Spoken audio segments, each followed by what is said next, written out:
সালামু আলাইকুম। ইএসএসবি ও সমার্থের যৌথ প্রযোজনায় চতুর্থ পর্বের সমার্থের অর্থনীতি লাইভ ওয়েবিনারে শুরু হতে যাচ্ছে ইকোনমিক্স স্টুডেন্ট সোসাইটি অব বাংলাদেশের ফেসবুক পেজে। স্বাগত সবাইকে আমাদের আজকের লাইভ ওয়েবিনারে। আমাদের আপনাদের সাথে আছি আমি আব্দুল হাকিম এবং আমার সাথে আছে আমাদের আজকের লাইভ ওয়েবিনারের প্রধান আলোচক, যিনি আমাদের সাথে আজকের লাইভ ওয়েবিনারে বেলজিয়াম থেকে যুক্ত আছেন। পরিচয় করে দিচ্ছি আমাদের প্রধান আলোচক আলী হোসেন আমানুল্লাহ স্যারকে। উনি বর্তমানে আণবিক জীববিজ্ঞান এমএসসি আইপিএমবি খেইউ লিউবেনে অধ্যয়নরত আছেন। সম্মানিত অতিথি, আপনাকে শুভেচ্ছা ও অভিনন্দন আমাদের সময় দেওয়ার জন্য। আমরা চলে যাচ্ছি আমাদের ওয়েবিনারের মূল আলোচনায়। আমাদের আজকের বিষয়বস্তু গ্রাজুয়েট জব রেডিনেস। বর্তমানে বাংলাদেশে কর্মসংস্থান একটি বড় চ্যালেঞ্জ হয়ে দাঁড়িয়েছে সদ্য গ্রাজুয়েট করা যুবকদের জন্য। বর্তমানে বাংলাদেশের চাকরির বাজারে একটি চাকরি পাওয়া মানে সোনার হরিণ পাওয়ার মতো। যদিও চাকরি পেয়েও যায়, ঘুষ দুর্নীতি তো সেখানে অন্তর্ভুক্ত আছেই।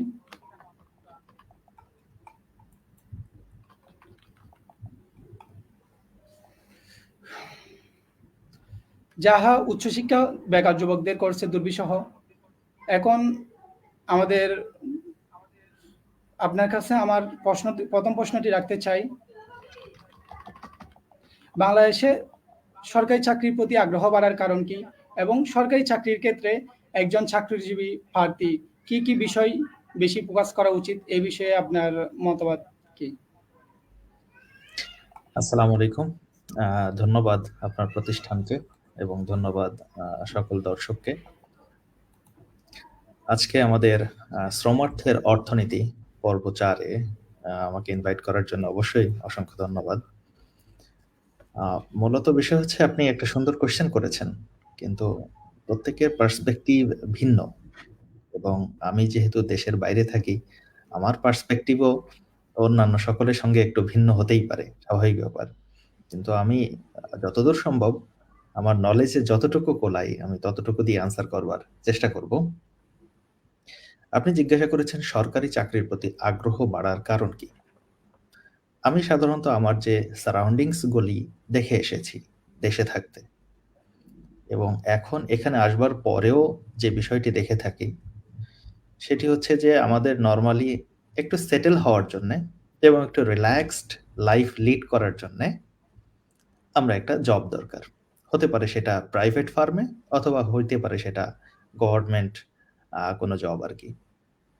কিন্তু প্রাইভেটের তুলনায় গভর্নমেন্ট জব বেছে নেওয়ার পেছনে কারণ কি? আমার দৃষ্টিতে 2টা কারণ মনে হয়।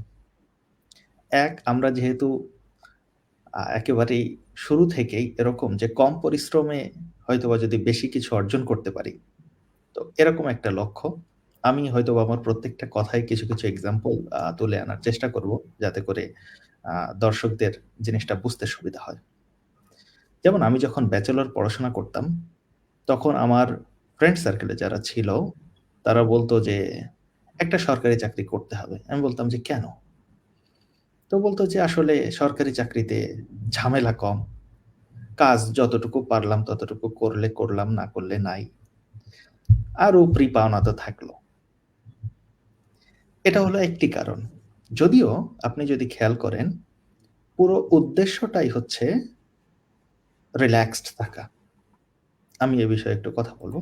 দ্বিতীয়ত উদ্দেশ্য হচ্ছে, আমরা পুরুষতান্ত্রিক সমাজ আমাদের, এবং সাধারণত পিতা অথবা যখন সন্তান কর্মজীবী হয়ে যায় ততদিনে দেখা যায় আমাদের দেশের অধিকাংশ পরিবারগুলোতে সন্তান কর্মজীবী হইতে হইতে পিতা রিটায়ার্ড পজিশনে চলে যায়। তখন আসলে যে দায়িত্বটা পড়ে সংসার সামলানো। তার অর্থ হচ্ছে আমাদেরকে জব করতেই হবে। এর একটি কারণ হলো আমরা রিল্যাক্সড লাইফ লিড করতে চাই। 2, আমার ওই জবের স্যালারি দিয়েই আমার ফ্যামিলি আমাকে সামলাইতে হবে। এই কারণে আপনি যদি দেখেন সরকারি চাকরির প্রতি সবার আগ্রহ বেড়ে যাওয়ার এই 2টি কারণ। আরেকটি কারণকে আমরা বলতে পারি, যেটা আমাদের যুবক সমাজের ভেতরে রয়েছে, কিন্তু এটি শুধুমাত্র সোশ্যাল মিডিয়াতেই এর তুলনাগুলো পায়। আপনি বাস্তব জগতে আসলে এটা দেখতে পাবেন না। যেমন সেটা হলো যে বিসিএস বা অন্যান্য জবের প্রতি একটা ফেম বা অ্যাট্রাকশন। না, এটা সবার এই ক্রেজটা সবার মাঝেই কাজ করে না। বিসিএস এর প্রতি যে সবারই খুব আগ্রহ আছে এরকমটা না। এটা সোশ্যাল মিডিয়াতে খুব দেখা যায়। প্রথমত হচ্ছে একটা সাধারণভাবেই যে আমাদের একটা জব দরকার এবং এই ক্যাটেগরিটাই বেশি। আমি আপনাকে আরেকটি উদাহরণ দিলে আপনি ক্লিয়ারলি বুঝতে পারবেন। ধরেন আমি পড়াশোনা করেছি বায়োটেকনোলজি অ্যান্ড জেনেটিক ইঞ্জিনিয়ারিং এ। প্রথমত হলো যে আমার সাবজেক্টে যারা পড়াশোনা করেছে সবারই টার্গেট ছিল আমরা আমাদের সাবজেক্ট রিলেটেড জব করব এবং খুব একটা ভালো জব করব। হতে পারে সেটা প্রাইভেট ফার্ম অথবা গভর্নমেন্ট ফার্ম, যে কোনো জায়গায়। কিন্তু কিছুদিন পরে দেখা গেল কয়েকটি ক্যাটেগরি হয়ে যায়। একেকটা ক্যাটেগরি হচ্ছে এরকম, যারা ভালো স্টুডেন্ট, রেজাল্ট ভালো করলো। যারা মিডিয়াম ক্যাটেগরির স্টুডেন্ট, একটু পড়াশোনাও করে, একটু টিউশনিও করে। আরেকটা ক্যাটেগরি হলো যে শুধু টিউশনি, এবং এদের টার্গেট হচ্ছে মেইনলি একটা সরকারি চাকরি।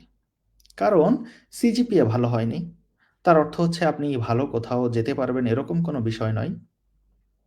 সো এই ক্যাটেগরির মেইনলি যেটা টার্গেট হয় তখন থেকেই তারা শুরু করে যে আমি টিউশন করব, আমার ফ্যামিলি দেখতে হবে এবং পাশাপাশি আমি আমার যে বিসিএস প্রিপারেশন অথবা অন্যান্য যে জব প্রিপারেশন তার রিলেটেড যে পড়াশোনাগুলি আছে আমি ফার্স্ট ইয়ার বা সেকেন্ড ইয়ার বা থার্ড ইয়ার বা ফাইনাল ইয়ার থেকেই এর পড়াশোনার প্রিপারেশন শুরু করে আমি জবের জন্য ঢুকে যাব। সো এই জন্য আমি বললাম যে প্রত্যেকের কিন্তু এই ক্রাইটেরিয়া না যে আমাকে একটা জব করতেই হবে।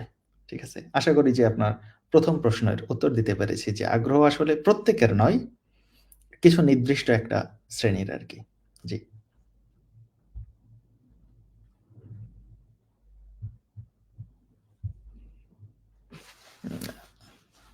মিউট করা রয়েছে আপনার।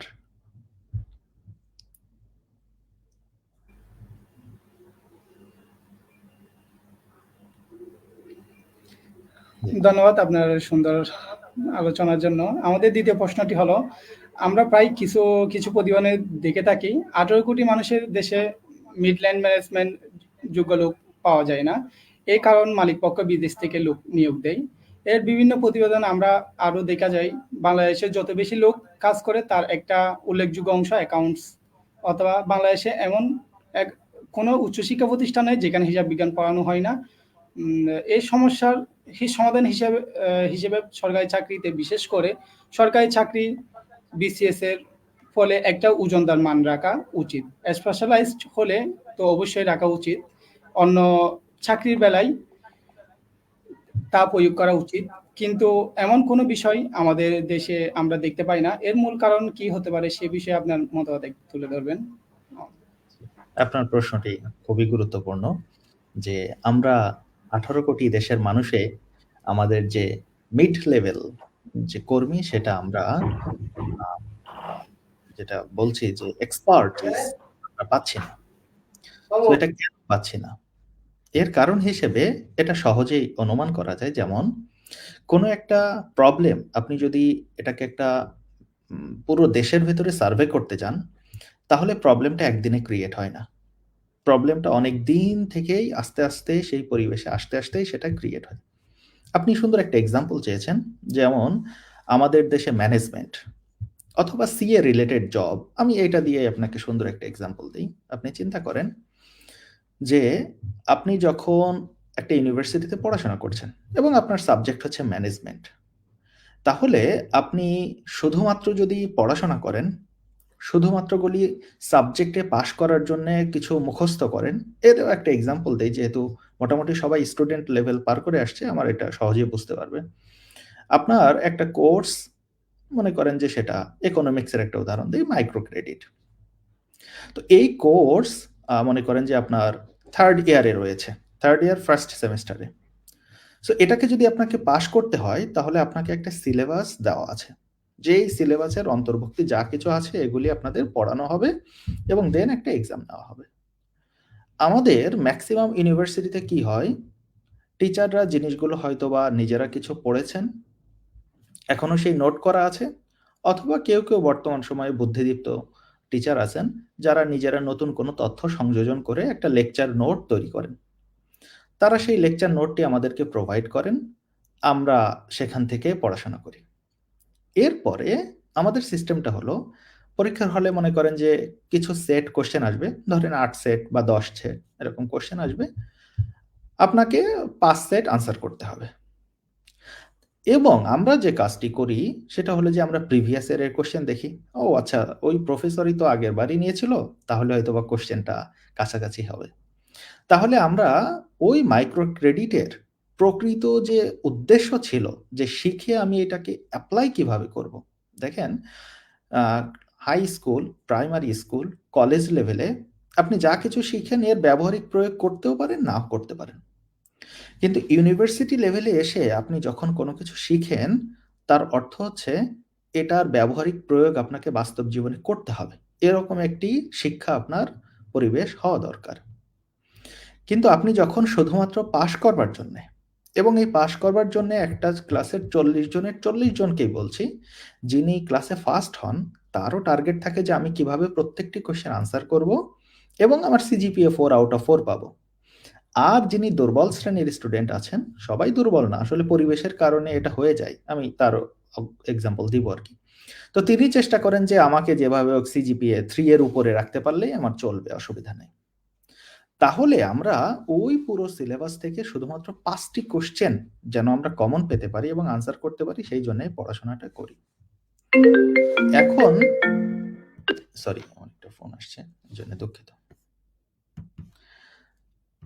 এখন যদি আপনাকে সেমিস্টার শেষে পরের সেমিস্টার শুরুতে যেয়ে যদি জিজ্ঞেস করা হয় যে মাইক্রো ক্রেডিটের অমুক জিনিসটার প্র্যাকটিক্যাল প্রয়োগটা কি একটু বলেন তো, নর্মালি যে উত্তরটা আপনি ম্যাক্সিমাম ছেলে মেয়েদের কাছ থেকে পাবেন, সেমিস্টার শেষ, ভুলে গেছি।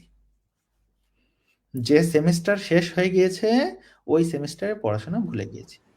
আর যারা একটু ভালো এক্স্যাক্টলি, তারা হয়তোবা এক্স্যাক্টলি কিছু এটাই হয়। তারা হয়তোবা আমরা কিছু মুখস্থ বিদ্যার উপরে নির্ভরশীল বেশিরভাগ ক্ষেত্রে। জি। এখন এইটার সঙ্গে আমি একটু রিলেশনটা দাঁড় করাই, সেটা হলো এখন আপনি যখন চাকরি বাজারে যাবেন, সেখানে যে প্র্যাকটিক্যাল এক্সপেরিয়েন্সটা আপনার হবার দরকার ছিল ইউনিভার্সিটিতে থাকা অবস্থায়, যেটা আপনার প্রফেসর আপনাকে শেখাবে। তো সেই জন্য আমি বললাম যে এটা 1-2 দিনে ক্রিয়েট হয়নি। তার অর্থ হচ্ছে আমাদের যে এডুকেশনাল সিস্টেম, আপনি যে কর্মমুখী হবেন অথবা আপনার নিজের ভেতরেই সেলফ রিলেটেড যাতে আপনি ইমপ্রুভমেন্ট করতে পারেন, আপনি নিজেই কোনো কিছু করতে পারেন, ওই শিক্ষাটা আপনি পাচ্ছেন না। ইভেন আপনি অ্যাপ্লাই করছেন না। তার কারণেই আপনার যে একটা লাইভ এক্সপেরিয়েন্স এটলিস্ট একটু হলেও যেটা হবার দরকার ছিল, সেটা আপনি পাচ্ছেন না। ফলে যখন আপনি জব মার্কেটে ঢুকছেন তখন আপনি একেবারেই ফ্রেশার। নরমালি আমি একটু ইউরোপের সঙ্গে একটু তুলনা করব সবার বোঝার জন্য, কাইন্ডলি আমাকে একটু সময় দিবেন। জি, ইউরোপের যেমন আমি এখানে এসছি, এখানে আমি যেমন দেখি আমাদের একটা কোর্স রয়েছে যেমন বায়োটেকনোলজি রেগুলেশন। এখানে আমাদের ক্লাস হয়েছে চলতি সেমিস্টারে 2টি। ক্লাসের পরে তিনি ক্লাসে যা পড়িয়েছেন সেটির বাস্তব এক্সাম্পল দেখানোর জন্য আমাদের আজকে একটা ট্যুরের ব্যবস্থা ছিল। তাহলে আমরা ব্রাসেলসে থাকি, আর আমাদের অনেক দূরে আরেকটা শহর, একটা ভালো ইউনিভার্সিটি, ইউনিভার্সিটি অফ গেন্ট, সেখানে এই জিএমও ফুড প্রোডাক্টের একটা গ্রিন হাউস রয়েছে, সেখানে আমরা ভ্রমণ করে আসছি এবং আমাদের যা যা পড়ানো হয়েছে প্রত্যেকটা জিনিস আমরা ডিটেলসে দেখে এসেছি। এবং আমাদের ওখানে 6 ঘন্টার যে প্রোগ্রাম ছিল, যত কর্মচারী সেখানে ছিল প্রত্যেকে ওপেন টু যে আমাদের যার যত প্রশ্ন রয়েছে আমরা ওপেনলি সেগুলি করতে পারি এবং তারা সেগুলির আনসার দিবে। সো খেয়াল করেন, ওখান থেকে একেবারে 0 লেভেল থেকে শুরু করে ম্যাক্সিমাম লেভেল পর্যন্ত যা কিছু হয় ওই গ্রিন হাউসটাতে, এবং কর্মচারীরা তারা কোন ধরনের কাজ করে, কোন কোন অভিজ্ঞতা আমাদের থাকা উচিত, আমরা যদি সেইখানে জব করতেও যাই তাহলে আমাদের কি কি এক্সপেরিয়েন্স নিয়ে আসা উচিত, সমস্ত কিছু তাদের কাছ থেকে আমরা শিখেছি এবং তারা হ্যান্ডস অন এক্সপিরিয়েন্স আমাদেরকে করে দেখিয়েছে। আপনি এখন যদি ওই যে ম্যানেজমেন্টের এক্সাম্পলে আসি, একটা কোর্স অথবা সিএ যে একটা কোর্স, এটা যদি এরকম হতো যে আপনি যে কোর্সগুলি পড়াশোনা করেন, হতে পারে সেটা 3 ক্রেডিট বা 5 ক্রেডিট বা 4 ক্রেডিট, যেটাই হোক না কেন, এটা আপনাকে কোম্পানিতে নিয়ে গিয়ে যদি এরকম একটা লাইভ জিনিস দেখানো হতো, তাহলে আপনার একটু হলেও আগ্রহ বাড়তো। আপনার আগ্রহ বৃদ্ধি করার জন্যে প্রত্যেকটা সাবজেক্টের জন্য এরকম কোনো সুযোগ আমাদের দেশে নেই। ২, আপনি ৪ বছর পড়াশোনা করে কতগুলি কোর্স রয়েছে যেখানে ৪ বছরের লাস্ট সেমেস্টারে আপনি একটা ইন্টার্নশিপ করতে পারবেন? এরকম বাংলাদেশে কতগুলি কোর্স রয়েছে? নাই। তেমন কোনো সুযোগ কিন্তু এখানে নাই। তার অর্থ হচ্ছে আর শুধুমাত্র একটা ইন্টার্নশিপ করেই কি আপনার সমস্ত এক্সপেরিয়েন্স হয়ে যায়? হয়ে যায় না। অর্থাৎ আপনি ৪ বছরে যত পড়াশোনা করলেন, তার রিলেটেড কোনো কিছু আপনি হ্যান্ডস অন এক্সপেরিয়েন্স করতে পারলেন না। শুধুমাত্র শেষ সেমেস্টারে এসে হয়তোবা আপনার কোনো একটা টপিকের উপরে জাস্ট একটা ইন্টার্নশিপ আপনি কমপ্লিট করলেন। তার অর্থ হচ্ছে আপনি পর্যাপ্ত পরিমাণে সেই হ্যান্ডস অন এক্সপেরিয়েন্স আপনার হলো না। এর সঙ্গে আপনি যে প্রশ্নটা করেছেন যে, অন্য দেশীয় এক্সপার্ট আমাদের দেশে আনতে হয়। এই ছোট্ট একটা পার্থক্য আমি এখানে বলে দিব, তাহলে আপনারা সহ সবাই বুঝতে পারবেন। সেটা হচ্ছে, পাশের দেশ মনে করেন যে ইন্ডিয়া থেকে আমাদের দেশে কাজ করতে আসে।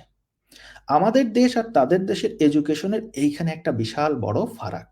সেটা হলো, তারা পড়াশোনার পাশাপাশি হ্যান্ডস অন এক্সপেরিয়েন্সটা গেইন করে থাকে। আমি কিভাবে দেখেছি? আমি ইউরোপে এসে অনেক ইউনিভার্সিটি ঘোরাঘুরি করেছি, অনেকগুলি সেমিনারে জয়েন করেছি, সেখানে অনেক ইন্ডিয়ান পার্টিসিপেট করেছে। এবং এই জায়গাতে বাংলাদেশ বলে একটা দেশ আছে, এটা কিন্তু সবাই জানে না। এখন হয়তোবা একটু জেনে গিয়েছে, যেহেতু ডক্টর ইউনূস আসার পরে, যেহেতু উনি একজন ইন্টারন্যাশনাল ব্যক্তিত্ব, সো আস্তে, আস্তে সবাই কিন্তু নরমালি যে বিষয়টা হয়, সবাই ইন্ডিয়াকেই চিনে। এবং ইন্ডিয়ানদের যে একটা এক্সপেরিয়েন্স আছে তাদের পড়াশোনার পাশাপাশি, এটা তারা সবাই জানে। আপনাকে ছোট্ট একটা এক্সাম্পল দেই। আপনি যদি হার্ভার্ড ইউনিভার্সিটি অথবা এমআইটি, কর্নেল, ইয়েল, পৃথিবীর সেরা যে টপ ইউনিভার্সিটিগুলি আছে, এখানে যদি আপনি প্রত্যেকটি সাবজেক্টে ঘুরেন, যদি সেখানে ৫ জন স্টুডেন্টও তারা অ্যাকসেপ্ট করে পিএইচডির জন্যে, তো দেখবেন যে সেখানে একজন ইন্ডিয়ান আছে। তো এই সমস্ত স্কুলগুলোতে কিন্তু চান্স পাওয়া এতটা সহজ বিষয় না। আপনাকে যথেষ্ট পরিমাণে হ্যান্ডস অন এক্সপেরিয়েন্স থাকলেই পরে তারা কিন্তু আপনাকে অ্যাকসেপ্ট করে। অপরদিকে বাংলাদেশে এই সমস্ত জায়গাতে পিএইচডিতে চান্স পাওয়ার পরিমাণ খুবই কম। এইজন্য আমাদের দেশ থেকে একজনও যদি এই সমস্ত কোথাও একটা জায়গায় চান্স পায়, আমরা তাকে বিশাল হিরো মনে করি। That's it. কিন্তু ইন্ডিয়াতে এখন এই হিরোইজমটা নাই। তাহলে মেইন জিনিস হলো, আপনি ইউনিভার্সিটিতে যে একটা বিশেষায়িত শিক্ষা পাবেন এবং হ্যান্ডস অন এক্সপেরিয়েন্স যে আপনি নেবেন, কাটিং এজ যে টেকনোলজিগুলি আছে এগুলি সম্পর্কে আপনি এক্সপেরিয়েন্স নিবেন, এটা আপনি ইউনিভার্সিটি থেকে পাচ্ছেন না। যার কারণে আপনি যখন জব মার্কেটে যাচ্ছেন, তখন আপনার total experience nearly zero. Maximum স্টুডেন্টদের ক্ষেত্রেই এই অবস্থাটা হয়। যার কারণে জব মার্কেটে আমরা প্রাইভেট ফার্মে গেলেও আমাদেরকে একেবারে বেবি হিসেবে ধারণা করা হয়, এবং আমরা আসলে জব মার্কেটে সেই পরিমাণে বুঝে উঠতে যেয়ে বেশ কয়েক বছর সময় আমাদের এখানে চলে যায়। জি। জি, ধন্যবাদ স্যার।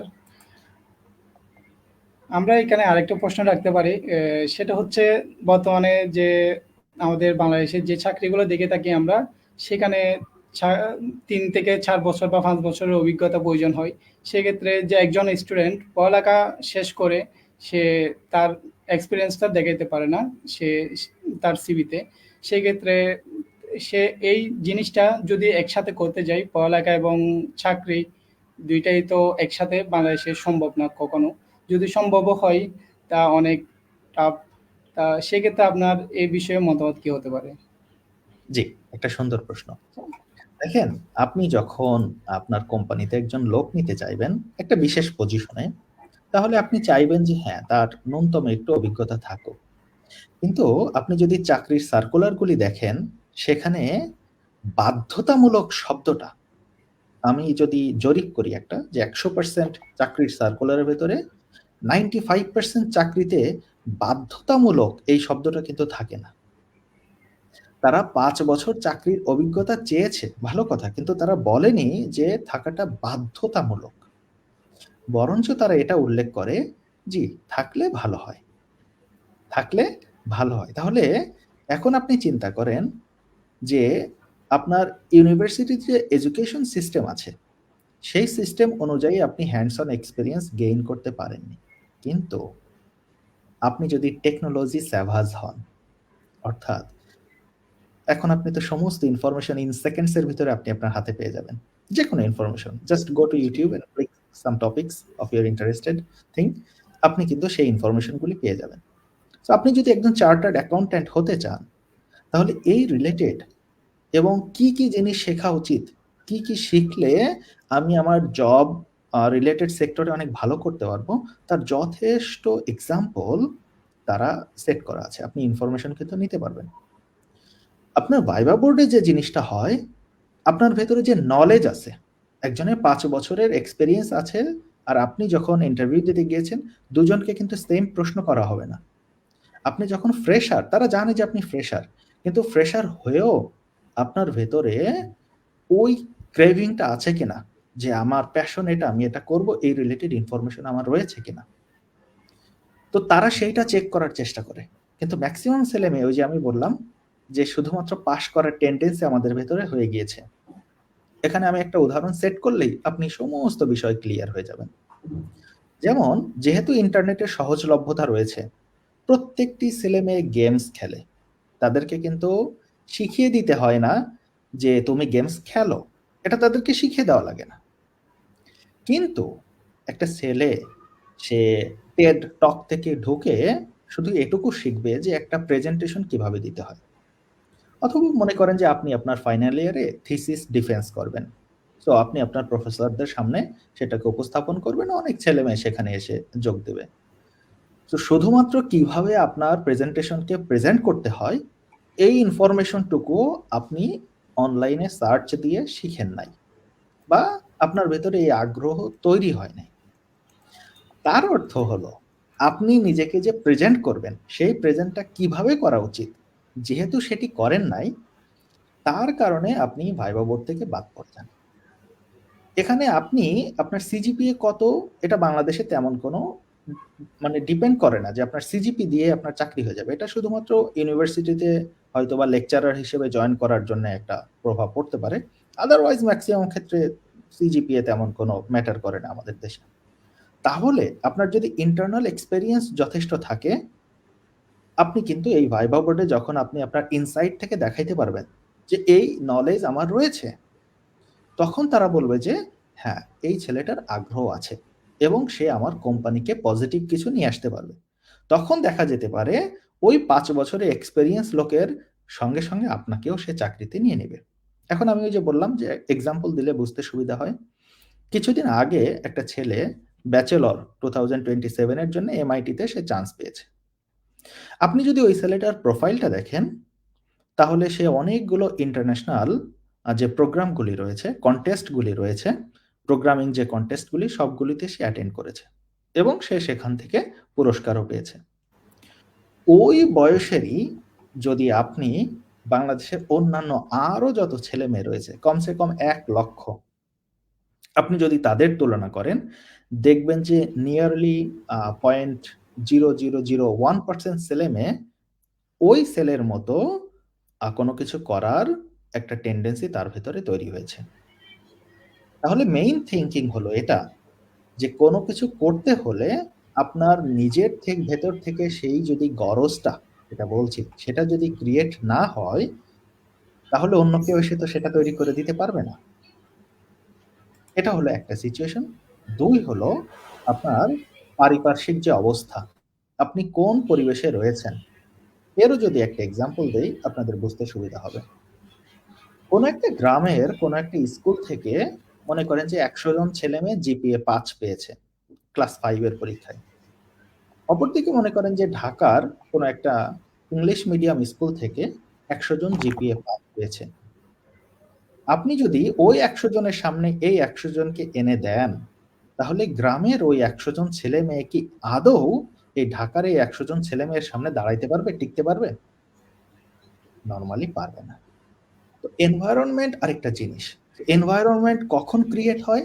যখন আপনার হাতে পর্যাপ্ত নলেজ রয়েছে। যেমন আমি বিভিন্ন সময়ে আমার যে পেজ রয়েছে সেখান থেকে আমি বিভিন্ন ইনফরমেশন দেওয়ার চেষ্টা করি অথবা ওয়েবিনার তৈরি করি। কারণ আমার মূল লক্ষ্য হচ্ছে ইনফরমেশন স্প্রেড করা। আপনি যখন সঠিক ইনফরমেশনটা সুন্দর করে স্প্রেড করতে পারবেন, ওই তথ্য নিয়েই অন্য কেউ ওই জায়গাটিতে এগিয়ে আসবে। তাহলে আমি যদি পুরো বিষয়টাকে একটু সামারাইজ করি, সেটা হচ্ছে চাকরিতে যে বয়স এবং যে অভিজ্ঞতা চাই, এটা আপনার ক্ষেত্রে প্রযোজ্য নাও হতে পারে যদি আপনি নিজেকে বিল্ড আপ করেন। কিভাবে বিল্ড আপ করবেন তার উত্তর আমি দিয়েছি। অনলাইনে অনেক রিসোর্স রয়েছে যেখান থেকে আপনি আপনার ইনফরমেশন গুলোকে গ্যাদার করতে পারেন এবং সেটাকে আপনি অ্যাপ্লাইও করতে পারেন, এরকম অনেক কিছু রয়েছে। তখন আপনার জন্য এই বিষয়টা আর প্রযোজ্য হবে না। এবং আরেকটি উত্তর আপনাদেরকে দিয়েছি, সেটা হচ্ছে যে বাধ্যতামূলক এই শব্দটি কিন্তু আপনার চাকরির সার্কুলারে মাত্র 5% ক্ষেত্রে থাকতে পারে। বাকি জায়গাগুলোতে আপনি আপনার ইন্টারনাল যে ইনসাইট যে নলেজ আছে এটাকে যদি আপনি প্রুফ করতে পারেন, আপনি জব পেয়ে যাবেন, তেমন কোনো অসুবিধা হওয়ার কথা নয়। জি, ধন্যবাদ স্যার। আমাদের পরবর্তী প্রশ্নটি হলো, সরকারি চাকরি কিংবা কর্পোরেট জবের ক্ষেত্রে একজন উচ্চশিক্ষিত বেকার যুবকের কি কি বিষয় ফলো করা উচিত বলে আপনি মনে করেন? জি, এই প্রশ্নটাই হলো সমস্ত প্রশ্নের ভেতরে সবচেয়ে গুরুত্বপূর্ণ প্রশ্ন, যে আমি তাহলে করব কি? আমি তো সারা জীবন যা করার তা তো করেছি, কিন্তু এখন এসে আমি কি করব? আমার ফিউচারটাকে আমি কিভাবে ব্রাইট করব? জি, এই কোশ্চেনটা অত্যন্ত গুরুত্বপূর্ণ এবং এর আনসারও একেবারেই সহজ, একেবারেই সহজ। প্রথমত আপনি ছোট্ট একটা কাজ করেন, যেটা আমার সাজেশন।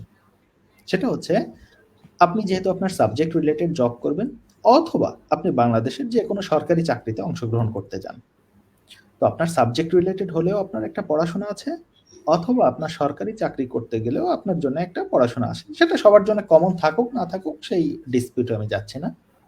আপনি যে কাজটি করবেন, আপনার যে পড়ার টেবিল রয়েছে, পড়ার টেবিলে ছোট একটা টেবিল ক্যালেন্ডার রাখবেন এবং আপনি কি করবেন, যেমন আজকে হলো সেপ্টেম্বর 27 পার হয়ে যাচ্ছে, তো আগামীকাল থেকেই ধরেন সেপ্টেম্বর 28 আপনি 24 ঘন্টার ভেতরে 3 ঘন্টা পড়াশোনা করেছেন।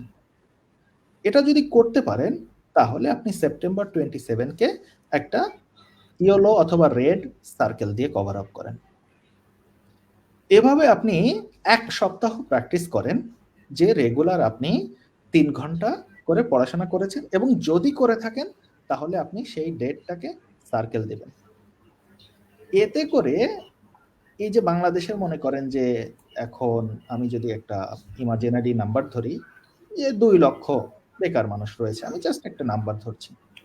তারা যদি প্রত্যেকে এই কাজটি করে, শুধুমাত্র 1 সপ্তাহের ব্যবধানে বের হয়ে যাবে যে এর ভেতরে 1,90,000 ছেলে মেয়ে যারা ইরেগুলার, তারা এই চার্ট থেকে অটোমেটিকলি বের হয়ে যাবে।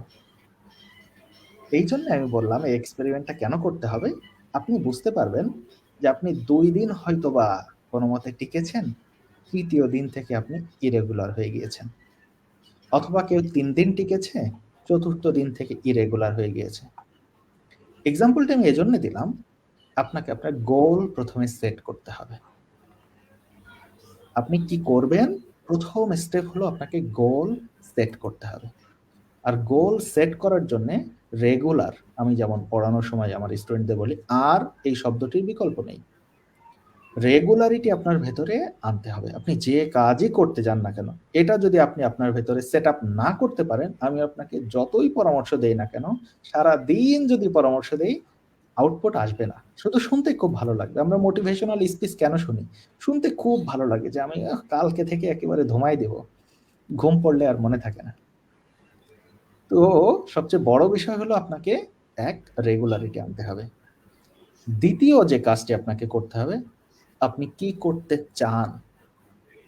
আমাদের এখানে রয়েছে ইঞ্জিনিয়ারিং এর স্টুডেন্ট, বায়োলজির স্টুডেন্ট, আর্টস এর স্টুডেন্ট, হিউম্যানিটিস এর স্টুডেন্ট, অনেক টাইপের স্টুডেন্ট আছে। সবাইকে যদি আমি এক দাঁড়িপাল্লাতে মানে রেখে কি করতে হবে এটাকে যদি ফোকাস করি, তাহলে আপনার সেকেন্ড স্টেপ হচ্ছে আপনি কি করতে চান সেই ফোকাসটা আপনি নিজে করেন। এখন সেই কাজটি করবার জন্য এখন আপনাকে সামনে আগাইতে হবে। তো আপনার ভেতরে যদি রেগুলারিটি চলে আসে, আর এর প্রথম অংশটি রেগুলারিটি যদি চলে আসে, দেন এখন আপনাকে ফোকাস করতে হবে যে আমি এই জিনিস করতে চাই। আমি এখানে একটা এক্সাম্পল দিয়ে সবাইকে বুঝিয়ে দিই। মনে করেন একজন কম্পিউটার সায়েন্সের স্টুডেন্ট, তো সে কি করতে চাইবে? সে চাইবে যে আমি একটা প্রাইভেট ফার্মে ভালো জব করতে চাই। তো এই ক্ষেত্রে তাহলে তার কি করা উচিত? সে প্রথমে খবর নেবে যে বাংলাদেশে টপ প্রাইভেট ফার্মগুলি কোনগুলি আছে আমার সাবজেক্ট রিলেটেড, একটা নোট ডাউন করবে। দেন এদের চাকরির সার্কুলারগুলো কখন কখন প্রকাশিত হচ্ছে সে সেটা নোট ডাউন করবে। তারপর এখানে চাকরির জন্য তারা কি কি ক্রাইটেরিয়া যাচ্ছে, সবাই কিন্তু সেম ক্রাইটেরিয়া চায় না। মনে করেন কেউ চেয়েছে আপনাকে ল্যাঙ্গুয়েজে ভালো পারতে হবে, যেমন ল্যাঙ্গুয়েজ কি, কেউ ভালো পারে C++, কেউ ভালো পারে পাইথন, কেউ ভালো পারে লিনাক্স, এক একজন। তো আপনি দেখেন যে ওই কোম্পানিগুলো আপনাকে কোনো প্রিফারেবল ল্যাঙ্গুয়েজ সেট আপ করে দিচ্ছে কিনা। যদি সেট আপ করে দেয়, এবং আপনি যেহেতু ইউনিভার্সিটির পড়াশোনা করবার সময় কোনো না কোনো কোডিং আপনি শিখেছেন, তো আমি ধরে নিলাম যে আপনি পাইথন খুব সুন্দর করে পারেন, তাহলে আপনি চেষ্টা করবেন ওই পাইথনের উপরে আরো বিস্তারিত ইনফরমেশন নেবার জন্য। এইবার এই জায়গাটি আমি এখন যে পরামর্শটি দিব এটা অত্যন্ত গুরুত্বপূর্ণ। সেটি হলো আপনি অনলাইনে সার্চ দেন যে হার্ভার্ড CS50, তাহলে আপনি কিছু প্ল্যাটফর্ম পেয়ে যাবেন। এটা শুধুমাত্র যারা সিএসই পড়লো বা কম্পিউটার সায়েন্স পড়লো তাদের জন্য বললাম।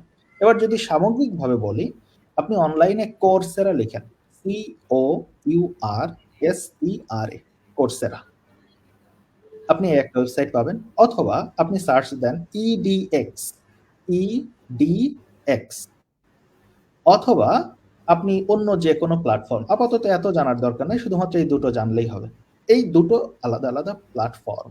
এখানে কি হয়, আমাদের দেশে যত ধরনের ইউনিভার্সিটিতে কোর্স রয়েছে বা সাবজেক্ট রয়েছে, প্রত্যেকটা কোর্সেরই কম বেশি করে 20টা করে আপনি প্রোগ্রামগুলি পাবেন, যেগুলি ওয়ার্ল্ডের টপ টপ ইউনিভার্সিটি, সেটা হতে পারে হার্ভার্ড, MIT, কর্নেল, EL, অথবা ডেনমার্কের কোপেনহেগেন, অথবা বেলজিয়ামের কেইউ লুভেন, অথবা ইসরায়েলি ইউনিভার্সিটি, চায়নার পেকিং ইউনিভার্সিটি সহ অন্যান্য ইউনিভার্সিটি, জাপানে, আপনি ওয়ার্ল্ডের যে কোনো টপ লেভেল ইউনিভার্সিটি থেকে দেখতে পাবেন, আপনি যে সাবজেক্টের হন না কেন, আপনার ওই সাবজেক্ট রিলেটেড কিছু কোর্স ফ্রি রয়েছে।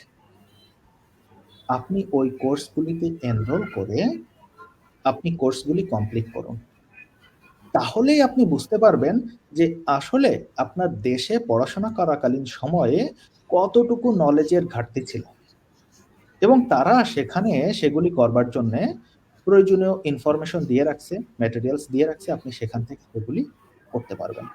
তাহলে এটা হচ্ছে, আপনি যদি আপনার সাবজেক্ট রিলেটেড কোথাও জব করতে যেতে চান, অথবা আপনার ইনসাইট যে নলেজটাকে আরো বাড়াইতে চান, তার জন্য এই দুটো প্ল্যাটফর্মের বিকল্প কোনো জায়গা নাই। এখন আসেন কমন, যে 3 number step, common platform. Common platform হচ্ছে এরকম যে এখন আপনি যে চাকরি করতে যান না কেন, আপনাকে কিন্তু কম্পিউটার ইউজ করতে হয়। তার অর্থ হচ্ছে আপনি যে সাবজেক্টের স্টুডেন্ট হন না কেন, কম্পিউটার রিলেটেড কিছু নলেজ আপনার রাখা উচিত। যেমন মনে করেন যে আপনি মাইক্রোসফট ওয়ার্ডে খুব ভালো ধারণা রাখতে হবে, অথবা মাইক্রোসফট এক্সেলে আপনাকে খুব ভালো ধারণা রাখতে হবে যদি আপনি কোম্পানিগুলোতে জব করতে চান। তাহলে এটা শেখার জন্য এই ইউটিউবে এদিক ওদিক না ঘাটাঘাটি করে, এই যে আমি বললাম কোর্সেরা বা EDX, এখানে এই টেকনোলজি রিলেটেড কোর্সগুলো অত্যন্ত সুন্দরভাবে করানো হয়। আপনি এইখান থেকে এই জিনিসগুলো কিন্তু সবার জন্য কমন, যে এটা আপনার ভেতরে থাকলে আপনি অবশ্যই একটা পজিটিভ ভাইব পাবেন আপনার ইন্টারভিউ বোর্ডে, এবং আপনার জব হয়ে যাওয়ার সম্ভাবনা বেশি, এবং জব হয়ে যাবার পরেও আপনার অন্যকে ডিস্টার্ব খুব বেশি করতে হবে না। এই যে কমন যে কয়েকটি বিষয় আমি বললাম, এগুলি যদি আপনি অনলাইন থেকে এই কোর্সগুলি করতে পারেন, তাহলে দেখবেন যে অন্য সবার থেকে আপনার একটা ম্যাসিভ ডিফারেন্স তৈরি হয়ে গেছে, এবং জব মার্কেটে আপনি সাহস নিয়ে খুব ভালোভাবেই ঢুকতে পারবেন। তাহলে আমার এখন পুরো কথাটিকে যদি আমি সামারাইজ করি, যে আমি কি করব এখন, এতদিন তো যা করার হয়ে গিয়েছে, এখন করবোটা কি? 1 নাম্বার জিনিস আপনাকে যেটা করতে হবে সেটা হচ্ছে, আপনি যে রেগুলার কিনা এটা আপনাকে সেট আপ করতে হবে, এবং আপনি রেগুলার কিনা এটা সেট আপ হবে 7 দিনে। আপনাকে একটা বলেছি যে টেবিল ক্যালেন্ডার নেবেন, এবং সেখানে 7 দিন আপনি দৈনিক 3 ঘন্টা করে, আপনি যাই হোক না কেন আপনার সাবজেক্ট রিলেটেড বা অথবা যে বিষয়ে জব করতে যাচ্ছেন সে বিষয়ে আপনি দৈনিক 3 ঘন্টা পড়াশোনা করেছেন কিনা, দেন আপনি সার্কেল আপ করেন যে আপনার 7 দিন কমপ্লিট হয়েছে। তো আপনি রেগুলারিটির যে ঠেকাটা এটা আপনি পার করে গেলেন, এটা 1 নাম্বার কাজ আপনার হয়ে গেল। 2, এইবার আপনি যা করতে চান সেই বিষয়ে ফোকাসড হয়ে আরো কিছু শেখার জন্যে আপনি অনলাইনের আশ্রয় নেন, যেখান থেকে আপনি শিখতে পারবেন যে আমার নলেজের কোথায় কি ঘাটতি আছে, এবং আরো কিছু রিসোর্স থেকে আপনার নলেজকে এনরিচ করা। এবং ৩ নাম্বার কাজ হচ্ছে কমন কিছু টাস্ক, যেগুলি প্রত্যেকেরই কমন এবং খুব ভালো থাকা উচিত, যেটা যেমন কম্পিউটার রিলেটেড জ্ঞান। আপনি এখানে অনেক কিছুই পাবেন, কিভাবে এআই টেকনোলজিকে ইউজ করতে হয় বা এ বিষয়ে কমন কিছু যা জ্ঞান, সেটা আপনিও এই ওয়েবসাইটগুলোতে ফ্রি পেয়ে যাবেন। এবং এখানে একটা সুন্দর করে একটা টিপস দেই, সেটা হলো এই, কিছু কিছু কোর্স রয়েছে যে কোর্সগুলি পেইড। ধরেন আপনি একটা কোর্স করবেন, সেটা হচ্ছে আপনি আইএলটিএস শিখবেন, আমি একটা কমন এক্সাম্পল দিচ্ছি, অথবা ল্যাঙ্গুয়েজের কোনো কোর্স আপনি শিখবেন। তো আপনি অনলাইনে ঢুকে দেখলেন কি যে এটা হলো ফি হলো $100, $100। দেখার সঙ্গেই তো আপনার মাথায় হাত উঠে গেল, এত ডলার তো আমি দিতে পারবো না। কিন্তু এই সাইটগুলোতে একটা সুন্দর সুযোগ রয়েছে, সেটা হচ্ছে আপনি ওদের কাছে অ্যাপ্লাই করতে পারবেন যে এই কোর্স ফিটা আমার জন্য কমিয়ে দেন। তো সেখানে একটা ছোট একটা মোটিভেশনাল লেটার লিখতে হয়। এই বিষয়ে আমি অবশ্যই একটু পরে কথা বলবো। আপনি আমাকে প্রশ্ন করলে তার মাঝে আমি এটা হয়তো উত্তর দেব।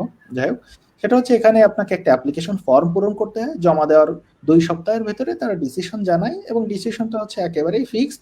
সেটা হচ্ছে আপনাকে 75% ডিসকাউন্ট দেওয়া হবে। তাহলে আপনি মাত্র $25 ওই কোর্সটি কমপ্লিট করতে পারবেন।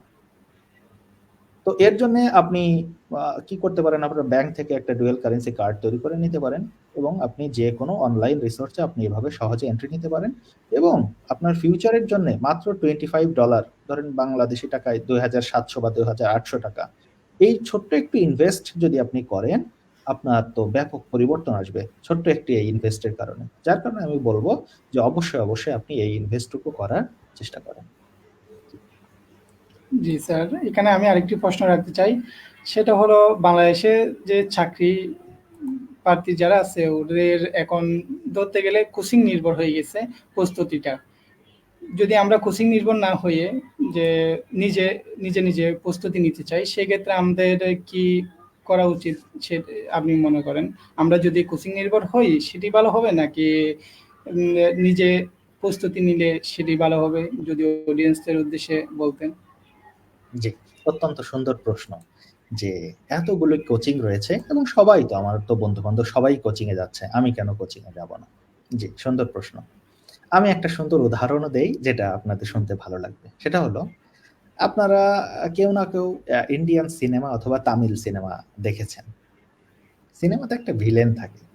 সব সিনেমাতেই একটা মোটামুটি একটা ভিলেন থাকে। যার কমন ডায়ালগ হচ্ছে ভয় বা ডর। আমি ভয়ের রাজত্ব কায়েম করে রেখেছি বিধায় তারা আমাকে প্রতি সপ্তাহে উসুল দেয়, উপরি টাকা দেয়, তাই না? এই ভয় যদি মানুষের কেটে যায়, তাহলে তো তারা আমাকে টাকা দিবে না। দেবে কি?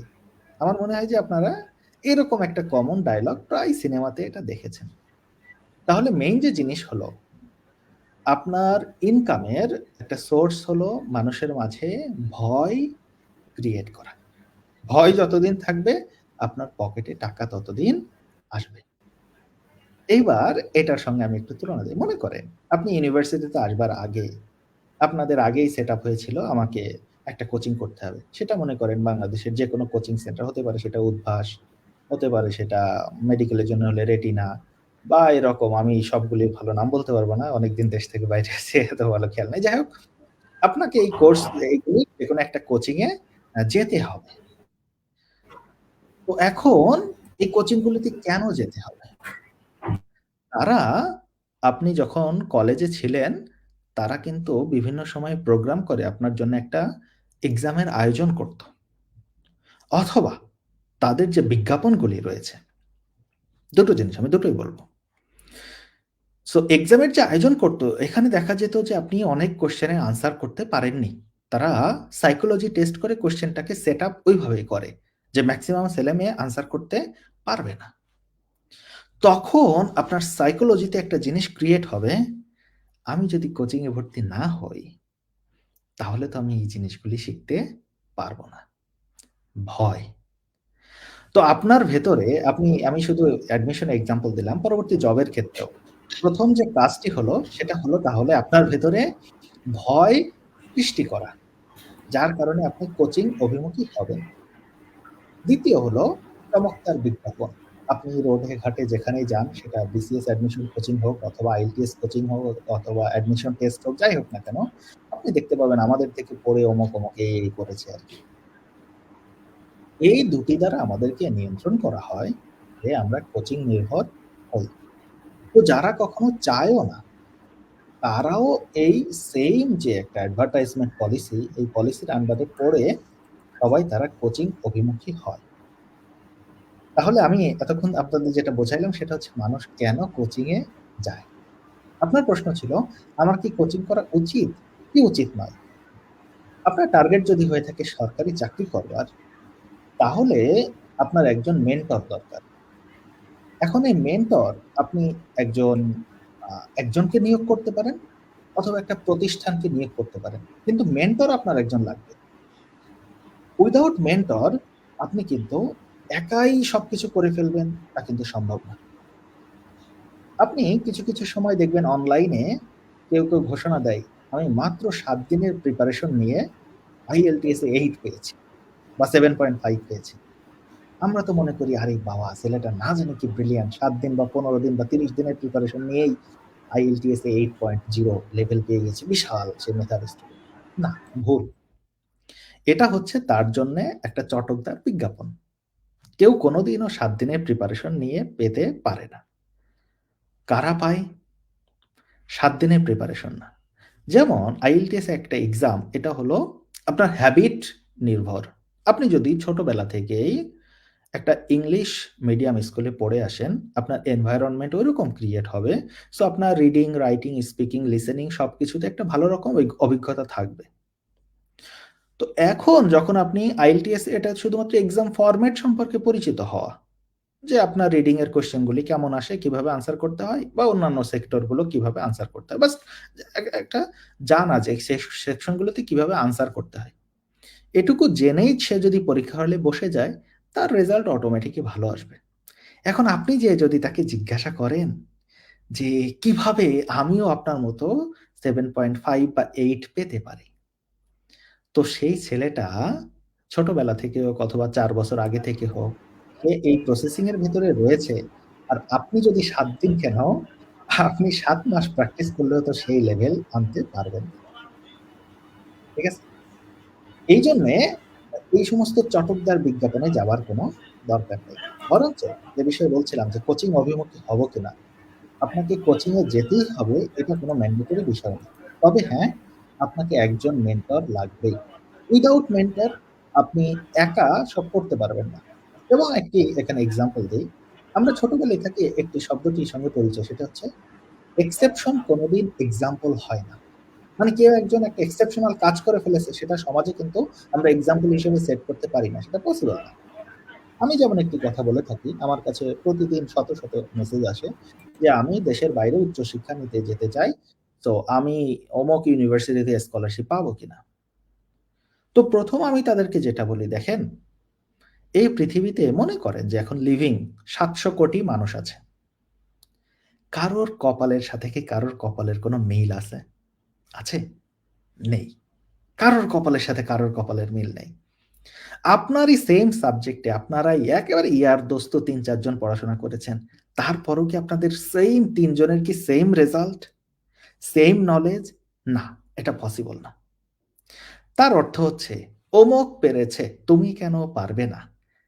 এই কথায় আসা যাবে না।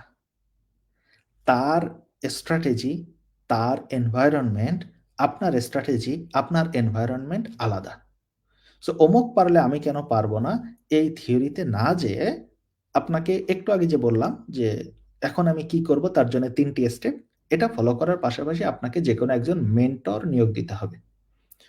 এর জন্যে আপনি যদি মনে করেন যে আ ওই যে 12th ফেইল সিনেমার মতো, যে একটা ছেলে সে বিসিএস এর জন্যে ওই দেশের কি জানি এক্সাম বলে, ৩-৪ বার চেষ্টা করেও সে পারেনি।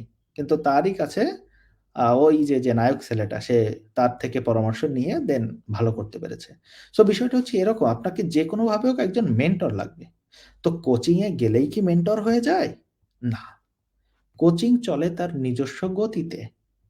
তাহলে হয় আপনাকে তাদের প্রসেসটাকে ফলো করতে হবে, কিন্তু আপনার ভেতরে যদি আর না থাকে, রেগুলারিটি যদি না থাকে, আপনি কোচিংয়ে ভর্তি হয়েও কিছু করতে পারবেন না। সো মূল কাজ হচ্ছে আপনাকে একটা মেন্টর নিয়োগ দেওয়া। হতে পারে আপনি নিজে একটা রুটিন করে নিতে পারেন, সেই অনুযায়ী পড়তে পারেন। অথবা আপনি যেকোনো একজন সিম্পল মেন্টর অথবা কোচিংকে মেন্টর হিসেবে আপনি নিতে পারেন। মেন্টর নিলে সাকসেস হওয়ার সম্ভাবনা বেশি। জি। জি, ধন্যবাদ স্যার। আমরা প্রায় শেষ পর্যায়ে চলে এসেছি। আমাদের মানে আপনার কাছে আমি শেষ প্রশ্নটা রাখতে চাই। একটি প্রফেশনাল সিভি তৈরি করতে বর্তমান শিক্ষার্থীরা বা চাকরি প্রার্থীরা যে সাধারণ ভুলগুলো মূলত করে থাকে সে বিষয়ে যদি আপনার ধারণা তুলে ধরতেন অডিয়েন্সদের উদ্দেশ্যে, এবং একটি প্রফেশনাল সিভি তৈরি করতে কোন কোন বিষয়গুলো মাথায় রাখা উচিত বলে আপনি মনে করেন? সুন্দর প্রশ্ন। এই প্রশ্নের সঙ্গে আমি একটি প্রাসঙ্গিক উত্তরও দিব। তো আপনার প্রশ্নটি ছিল যে আমি কিভাবে একটি প্রফেশনাল সিভি তৈরি করব। এর সঙ্গে আমি বাংলাদেশের চাকরি বাজারের সঙ্গে আমি একটু স্টুডেন্টদের কি করা উচিত সেই বিষয়ে একটু আলোচনা তুলে ধরি। সেটি হচ্ছে যে দেখেন, আপনাকে বাংলাদেশেই কেন চাকরি করতে হবে? এখন ইনফরমেশনের যুগ। আপনি যদি একটু ইনফরমেশন জানেন, তাহলে আপনি আর দেশের বাইরে পড়তে আসা এটা আহামরি কঠিন কোনো কাজ না। আমি ওই যে বললাম, আমাদের একটা পরিবেশ তৈরি করে রাখা হয়েছে ভয়। বিদেশ যেতে হলে টাকা লাগে। বিদেশ যেতে হলে এইটা লাগে, সেইটা লাগে, এই করতে হয়, অমুক এজেন্সির পেছনে দৌড়াইতে হয়, এত কিছু করতে হয়, জিআরই দিতে হয়, আইএলটিএস এক্সাম দিতে হয়। এগুলো খুবই কঠিন। এগুলোর জন্য কোচিং করতে হয়। কোচিংয়ের ফি 25,000 30,000 টাকা। আইএলটিএস এই তখন তারা উপায় খুঁজে যে কিভাবে আমি অন্য কাজটি করতে পারি। কারণ ন্যাচারালি যখন আমরা কিছু করতে পারি না, আমাদের ভেতরে যে ডেভিল সাইড আসে, সেটা বলে যে তুমি কিভাবে ছলচাতুরি করে এই সেকশনটাকে পার করে যেতে পারো। ঠিক তাই। কিন্তু আমি বলব যে মেইনলি আপনারা একটু ইনফরমেশন গ্যাদার করেন। কেন? আমি এই বিষয়ে একটুখানি বলি। সেটি হচ্ছে আমাদের বাংলাদেশে যেহেতু আমরা মুসলিম কান্ট্রি, সো আমি গরু দিয়েই উদাহরণ দিচ্ছি। আ অনেকে অন্য ধর্মাবলম্বী, রাগ করার কিছু নাই। আমি জাস্ট একটা এক্সাম্পল দিচ্ছি। সেটা হলো বাংলাদেশে যদি আমি ১ কেজি গরু কিনতে যাই, তাহলে ১ কেজি গরুর দাম কত? আমি হিসেবের সুবিধার্থে ধরে নিলাম ৳১,০০০।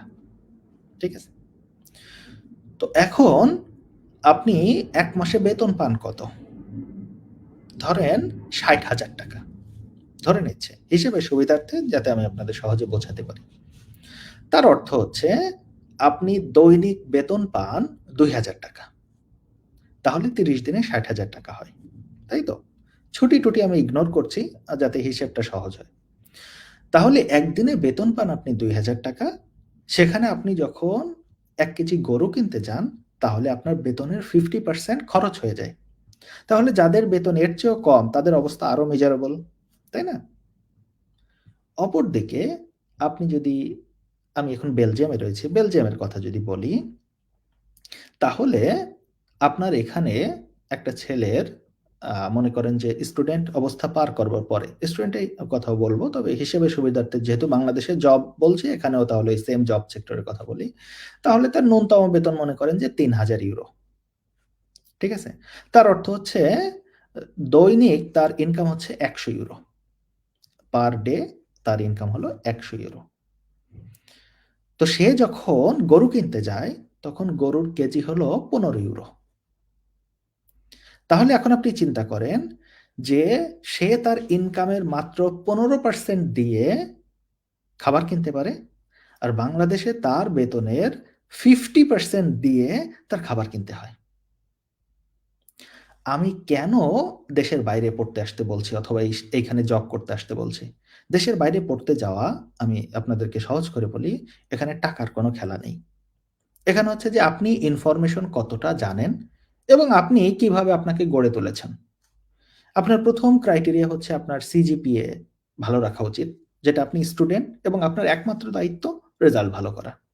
সো আপনি যদি রেজাল্ট ভালো করতে পারেন, আপনার ইন্টার্নশিপ না থাকতে পারে, আপনার প্রফেশনাল কোনো এক্সপেরিয়েন্স না থাকতে পারে, আপনার এক্সট্রা কারিকুলার অ্যাক্টিভিটিস না থাকতে পারে, অসুবিধা নাই। কিন্তু শুধু যদি সিজিপিএ ভালো থাকে এবং আপনি যদি একটু পড়াশোনায় নির্ভর হয়ে থাকেন, তাহলে আপনি একটু ইনফরমেশন ম্যানেজ করে দেখতে পাবেন যে আপনি সহজে স্কলারশিপ পাবেন। এখন ওই যে বললাম আমাদের দেশ থেকে একটা ভয় ক্রিয়েট করে রাখা হয়েছে যে স্কলারশিপ পাওয়া খুব কঠিন। না রে ভাই, স্কলারশিপ পাওয়া খুব বেশি কঠিন কিছু না। বিদেশে আমি চান্স পাবো কিনা, এপ্লাই করলে আমি চান্স পাবো কিনা।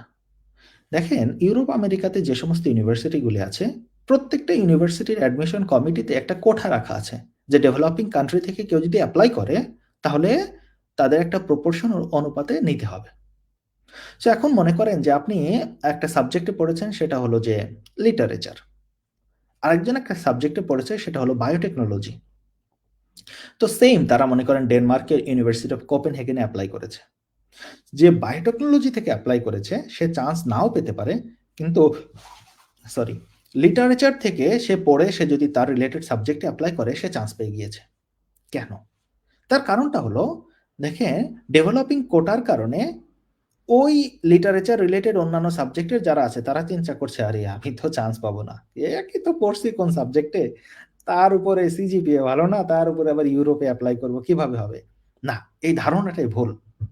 ওই যে এই ধারণা করে 95% ছেলেমেয়ে এপ্লাই করছে না, আর 5% ছেলেমেয়ে এপ্লাই করার সাথেই তাদের চান্স হয়ে যাচ্ছে। কেন? কারণ আপনি ডেভেলপিং কোঠায় একটা চান্স পেয়ে যাবেন। আমি এটা বোঝাইতে যাচ্ছি যে আপনারা অ্যাপ্লিকেশন করার হিম্মতটা এট লিস্ট নেন, দেন আপনি অবশ্যই চান্স পাবেন। আপনি যখন এখানে আসবেন, আমি কেন আসতে বলছি, দেশে চাকরির চেয়ে বিদেশ কেন আসতে বলছি, এই যে একটু আগে যে উদাহরণ দিলাম, তাহলে আপনার বেতনের দেখা যাচ্ছে 75% পার ডে সেভ হচ্ছে। এর থেকেও যদি আপনি বাসা ভাড়া দিয়েও দেন, তারপরও আপনি যদি একটা ভালো দেশে আসতে পারেন, আপনি বাংলাদেশে জব করে ধরেন ৬০,০০০ টাকা পেতেন, এখানে আপনি সেভিংসটাই করতে পারবেন ৬০,০০০ টাকা, যার পুরোটাই আপনি আপনার দেশে দিতে পারবেন। তার অর্থ হচ্ছে আমাদের যেমন অর্থনৈতিকভাবে আমাদের দেশ শক্তিশালী হলো, ঠিক তেমনি শুধুমাত্র আপনি একজন স্টুডেন্ট দেশের বাইরে পড়তে আসবার কারণে আপনার পরিচিতজন, আপনার পরিবারের লোকজন, আপনার আত্মীয়স্বজন, আপনার গ্রামের মানুষজন সবাই উদ্বুদ্ধ হবে, আরে আমার ছেলেটাকেও বিদেশ পাঠাইতে হবে। তার অর্থ আপনি শুধুমাত্র একা একজন আসলে শুধুমাত্র আপনিই যে রেমিটেন্স পাঠিয়ে দেশের অর্থনীতিতে গুরুত্বপূর্ণ ভূমিকা রাখবেন তা কিন্তু নয়। এটা একটা লং টার্ম ইফেক্ট। যেমন আপনি আমাকে কোয়েশ্চেন করেছিলেন যে আমরা কি করতে পারি? আমি বলেছিলাম যে আমাদের এই এডুকেশনাল সিস্টেম এটা একদিনে তৈরি হয়নি। এই প্রবলেম একদিনে ক্রিয়েট হয়নি। অনেক বছর ফেলে এরকম একটা সিচুয়েশন আসছে। ঠিক তেমনি আপনি একজন যখন বিদেশে আসবেন, আপনি একদিনের সব পরিবর্তন হবে না। আপনি নেক্সট 15 ইয়ার্স এর কথা। এজন্য আপনি যখন ইন্টারভিউতে যান তারা জিজ্ঞেস করে আপনি আগামী ৫ বছর পরে নিজেকে কোথায় দেখতে চান?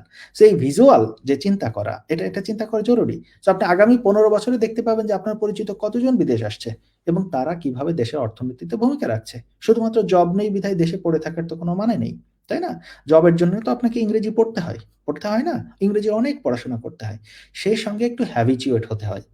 হইলে আইএলটিএসটা দেওয়া যায়। আর আইএলটিএস দিলেই দেশের বাইরে আসা যায় এবং স্কলারশিপ নিয়ে পড়তে আসা আরো সহজ। যদি আপনাদের কোনোদিন কোনো প্রোগ্রাম হয় স্কলারশিপ নিয়ে, আমি হয়তোবা সেখানে আরো বিস্তারিত বিষয় তুলে ধরার চেষ্টা করব।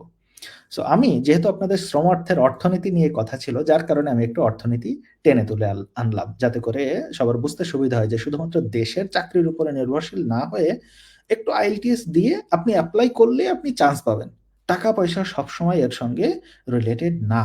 সো আপনি ভুল ধারণাগুলো থেকে, মিথ থেকে একটু দূরে সরে আসেন।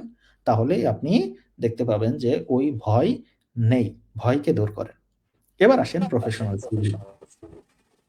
দেখেন, একটা সিভি তৈরি করব, তার জন্যেও কি হয় আমরা বুঝতে পারি না যে আমরা কি করব। নরমালি আ যেকোনো জিনিস আপনি ১ম এ শুরু করেন। একটা সিভিতে কি লিখতে হয় চিন্তা করেন।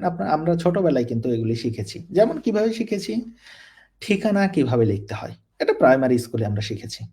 একটা চিঠিতে কিভাবে ঠিকানা লিখতে হয়? ঠিক তেমনি আপনি যখন সিভি লিখবেন, অনেকে লেখে না যে, "আরে আমার সিভি কি হবে না হবে?" আমি বলব এই যে ভয়, এটাকে ১ম এ বাদ দেন। ১ম এ আপনি এটা লেখেন যে আপনার নাম কি? আপনার পরিচয় কি? কোথায় পড়াশোনা করেছেন? হ্যাঁ? আপনার অন্যান্য পরিচয় কি? সেগুলি তুলে ধরেন। তুলে ধরে ১ম এ একটা normal CV at least create করেন। এট লিস্ট মানে আপনার পরিচয় তুলে ধরে, আপনার এডুকেশনাল পরিচয়, আপনি কি করেছেন না করেছেন, আপনার কোনো চাকরি আছে কিনা এগুলির দরকার নেই। নরমালি ১ম এ আপনি একটু লিখেন, এট লিস্ট এটা তৈরি করেন। আপনি একটু টাইপ করেন, কম্পিউটারে একটু টাইপ করেন যে এট লিস্ট বাচ্চাদের মতো একটা কাজ হোক। বাচ্চারা যেমন শখ করে টাইপ করে, আপনি আপনার একটা ছবি দিয়ে এই জিনিসগুলি ১ম এ একটা টাইপ করেন। আপনি এখন আমাকে বলবেন যে আপনি কেন এটা বলছেন? আসলে অনেক ছেলেমেয়ে আছে যারা এখন পর্যন্ত টিল নাও তারা মনে করেন যে অনার্স কমপ্লিট করেছে, মাস্টার্সে গেছে। টিল নাও তাদের একটা সিভি নাই। তো এইজন্য আমি বলছি, প্রথম যে কাজ আপনি জাস্ট নরমালি আপনার ইনফরমেশন গুলো আগে একটা পেজে লিখেন। এট লিস্ট এই কাজটি করেন। এর পরের ধাপ আসবে হচ্ছে আপনি কিভাবে ওইটাকে প্রফেশনাল লুক দিতে পারেন। সিভির ক্ষেত্রে কতগুলো গুরুত্বপূর্ণ বিষয়, সেটা হলো আমাদের দেশের সিভি একরকম, ইউরোপ আমেরিকার সিভি আরেক রকম। আমাদের দেশে চটকদার জিনিসপত্র ভালো লাগে, ইউরোপ আমেরিকাতে তারা চটকদার জিনিসপত্র পছন্দ করে না। এখন আপনি প্রফেশনাল বলতে শুধু যদি বোঝান যে বাংলাদেশ প্রসঙ্গ, তাহলে আমার উত্তর হবে একরকম। আর যদি বলে ইউরোপ আমেরিকার জন্য আমি অ্যাপ্লাই করতে চাই, তার জন্য সিভি কি, তার জন্য উত্তর হবে আরেক রকম। তো আমি যেহেতু বাংলাদেশের চাকরি নিয়ে কথা হচ্ছে, আমি বাংলাদেশের প্রেক্ষাপটটা একটু সুন্দর করে তুলে ধরার চেষ্টা করি। সেই হিসেবে আপনার সিভি কি করা উচিত? আপনি চিন্তা করেন যে আপনার সামনে ১০০টা পেজ রয়েছে। নরমালি আপনি একটু চিন্তা করেন, আপনার সামনে ১০০টা পেজ রয়েছে এবং আপনাকে কালকে এই ১০০টা পেজ পড়ে বলতে হবে যে কোন পেজে সুন্দর গল্প লেখা আছে। বুঝতে পেরেছেন? তাহলে আপনি একজন সাধারণ মানুষ হিসেবে ওই যে এবার ১০০টা পেজকে বলে ১০০টা সিভি, তাহলে ১০০টা সিভির প্রত্যেকটাতে কি আদ্যোপান্ত আপনি পড়বেন? পড়বেন না। এটা ন্যাচারাল ব্যাপার। প্রত্যেকটা আদ্যোপান্ত। তাহলে যে কাজটা করা উচিত সেটা হলো, আপনি যেখানে এপ্লাই করতে চাচ্ছেন, তারা চাচ্ছে কি? সেটা আপনাকে মাথায় রাখতে হবে। তারা যদি চেয়ে থাকে যে আপনার প্রফেশনাল এক্সপেরিয়েন্স ভালো হইতে হবে, তাহলে আপনি আপনার পেজের শুরুতে প্রফেশনাল এক্সপেরিয়েন্সটা এড করেন। আর যদি দেখেন যে আপনি একেবারে ফ্রেশার্স, তাহলে আপনার আগে প্রফেশনাল এক্সপেরিয়েন্স লেখার কোনো প্রয়োজন নাই। আপনি আপনার একাডেমিক যে ক্রেডেনশালস, আপনার যে একাডেমিক রেজাল্ট, সেটা তুলে ধরেন। কারণ সে যখন দেখবে একটা সিভি, সে প্রথমেই এক নজরে বুলিয়ে ফেলবে যে আপনার কি আছে। সো যে জিনিসটা তারা চায়, আপনি সেই জিনিসটাই প্রথমে দেওয়ার চেষ্টা করেন। এমন না যে আপনি আপনার ১০-১২টা পেপার আছে, আপনি ১০-১২টা কোম্পানিতে চাকরি করেছেন, সেগুলি সব ইনফরমেশন, না, এটা দেখতে খুবই অতিরঞ্জিত লাগে। সিভি ম্যাক্সিমাম ২ পৃষ্ঠা হবে। অপ্রয়োজনীয় কিছু ইনফরমেশন, যেমন আমি আপনাকে বলি, আপনি যখন ব্যাচেলর পাস করেছেন, আপনি যখন সিভি তৈরি করছেন, আপনার এসএসসি এবং এইচএসসি এই এডুকেশনাল বর্ণনা দেওয়ার কোনো প্রয়োজন নাই। শুধুমাত্র আপনি ব্যাচেলরের ইনফরমেশনটাই লিখেন। আপনার যদি মাস্টার্স কমপ্লিট হয়ে থাকে, তাহলে উপরে আগে মাস্টার্স, দেন ব্যাচেলর, এই দুটি ইনফরমেশন রাখেন। কখনোই আপনার এসএসসি এবং এইচএসসি ইনফরমেশন দেওয়ার কোনো প্রয়োজন নাই। যে ফরম্যাটটা হবে, রিসেন্ট ফরম্যাটটা আগে হবে। মনে করেন আপনি 4th ইয়ারে থাকাকালীন সময় একটা ইন্টার্নশিপ করেছিলেন, দেন 4th ইয়ার থেকে পাস করার পরে আপনি ৬ মাসের একটা চাকরি করেছেন। তাহলে আপনার সিভিতে উপরে আগে থাকবে ৬ মাসের চাকরিটা, তার নিচে আসবে হচ্ছে ব্যাচেলরে থাকতে যে ৪ মাসের ইন্টার্নশিপ করেছিলেন সেটা। তাহলে সেটা ওয়ার্ক এক্সপেরিয়েন্স হোক অথবা রিসার্চ এক্সপেরিয়েন্স হোক, আগে রিসেন্ট যেটা করেছেন সেটা লিখবেন। এবং ভুরি ইনফরমেশন লেখার আপনার কোনো প্রয়োজন নাই। আপনার কাজের দিক থেকে আপনি নিজেই তো জানেন যে আপনি কি করেছেন না করেছেন। সবচেয়ে গুরুত্বপূর্ণ ২টি বা ৩টি পয়েন্ট আপনি ইনক্লুড করবেন, এর চেয়ে বেশি কিছু ইনক্লুড করবেন না। তাহলে আপনাকে আমি বললাম, আপনার যদি তারা রেজিউমই চেয়ে থাকে, তাহলে আপনার ওয়ার্ক এক্সপেরিয়েন্স অথবা রিসার্চ এক্সপেরিয়েন্স এটা জরুরি। এজন্য আমি বললাম যে আপনি যে কোম্পানিতে এপ্লাই করতে যাচ্ছেন, তারা কি চায় সেটা আপনাকে মাথায় রাখতে হবে। যদি তারা রেজিউমই চেয়ে থাকে, তাহলে আপনি প্রথমেই যেটা লিখবেন সেটা হচ্ছে ওয়ার্ক এক্সপেরিয়েন্স অথবা রিসার্চ এক্সপেরিয়েন্স, দেন আপনার এডুকেশনাল ব্যাকগ্রাউন্ড। তারা যদি সিভি চেয়ে থাকে, তাহলে আগে আপনার এডুকেশনাল ব্যাকগ্রাউন্ড, পরে ওয়ার্ক এক্সপেরিয়েন্স। এটা হলো মেজর ফারাক।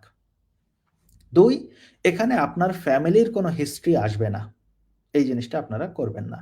যে আমার বাবা অমুক, মা অমুক, গ্রাম অমুক, না, এগুলি কিছুই আসবে না। নরমালি আপনার নাম, নামের পরেই উপরেই সেন্টারে আপনি যে কাজটি করবেন, আপনার মোবাইল ফোন এবং ইমেইল নাম্বারটি, আপনার যদি লিঙ্কডইন আইডি থাকে তাহলে সেটি দিতে পারেন এবং সেখানে আপনার জাস্ট কারেন্ট অ্যাড্রেস, আহামরি বড় কিছু না। ছোট্ট করে যাতে করে বোঝা যায় যে আপনি অমুক জায়গায় থাকেন। যেমন মনে করেন যে আমাদের ইউনিভার্সিটিটা হলো টাঙ্গাইলের সন্তোষে। তাহলে আমাকে সমস্ত ইনফরমেশন দিতে হবে না। আমাকে শুধুমাত্র সন্তোষ টাঙ্গাইল লিখলেই হয়ে যাবে। ওর ছোট ইনফরমেশন দেওয়ার কোনো প্রয়োজন নাই। ঠিক তেমনি আপনার এই জায়গাতে ছোট্ট করে আপনার এই ইনফরমেশনটুকু চলে আসবে।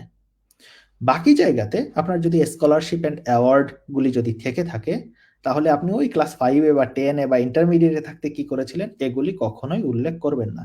শুধুমাত্র রিসেন্ট আপনার যদি কোনো অ্যাচিভমেন্ট থেকে থাকে, সেগুলি উল্লেখ করবেন। যদি কিছুই না থাকে, তাহলে আপনি কিছুই লিখবেন না।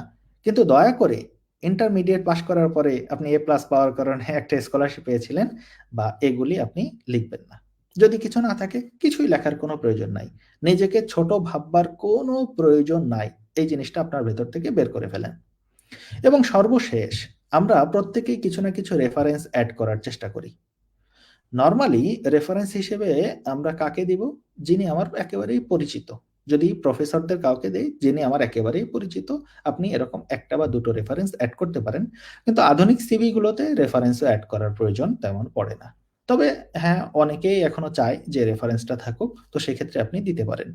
নরমালি প্রফেশনাল লুকের জন্য আপনার সিভি যেন কোনোভাবেই ২ পেজের উপরে না যায়। চেষ্টা করবেন ১ পেজ। যেমন একটা কথা আছে যে ২টি সন্তানের বেশি নয়, ১ টি হলে ভালো হয়। সো সিভির ক্ষেত্রে ২ পেজের বেশি নয়, ১ পেজ হলে আরো ভালো হয়। এটাই হচ্ছে প্রফেশনাল লুক, আর কিচ্ছু না। শুধু এক্সট্রা ইনফরমেশন গুলো আপনি ঝেড়ে ফেলে দিবেন। তাহলেই হবে। জি স্যার, আপনি আমাদেরকে বলছিলেন Coursera থেকে আমরা যদি জি স্যার, আমি ডিসকাউন্টে একটু অ্যাড করতে চাচ্ছিলাম একটা বিষয়, কোর্স নিতে চাই, ডিসকাউন্ট তাহলে বিষয়ে। ওইটার বিষয়ে একটু বলবেন বলছিলেন শেষ দিকে। ওকে, গুড কোয়েশ্চেন। আমার মনে হচ্ছে কারোর ওই আওয়াজটা ইয়ে হচ্ছে। ফাহিম স্যারের ওনার কথা বলতে হবে। আচ্ছা, আমার কথা কি শোনা যায়? আমি একটা বিষয় জানতে চাচ্ছিলাম। হ্যালো? জি,